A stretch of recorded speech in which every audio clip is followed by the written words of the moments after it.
Looking around this room, I'm looking at a lot of people that I have known on a first-name basis for a long, long time. Back in the middle 1980s, in this very room, in this very center, we went through that process that we all look back on now as a watershed event and the transformation of Chattanooga, the most transformed city in America.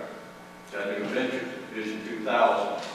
We used to gather people in this room around tables just like this, perhaps some of these same tables. Tables probably aren't as old as the rest of us. So in any event, here we are again. And when we would gather in this place, we would talk about the future. It was the mid-1980s. And we would challenge people with the fact that in the mid-1980s we were looking toward the year 2000. And we've been talking about it as if it would never come. And we would say to them, you know, the graduating class of the year 2000 is already with us. People would look a little startled. And we'd say they're running around our knees. They're children right now. And if we're going to have a community that is the kind of community that we want to hand off to those children when they become of age, we have to start now. It was a different time back then. It was a darker time. It was not too long after we were the most polluted city in America, and we were working our way out of an economic crisis that was even more devastating to this community than the present one that we're going through and been devastating to the rest of the country.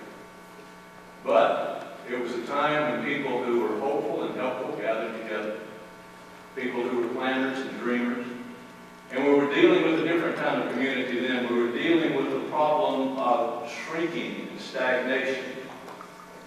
We weren't shrinking dramatically. We were hemorrhaging jobs in certain places, but we were managing to hold our own a little bit. And so now, we're faced with a different kind of problem, the problem of growth. As a city planner back in those days, people would talk about, well, you know, those rapidly growing areas in Florida and California and that neighbor to the south, Atlanta, the problems that they were dealing with.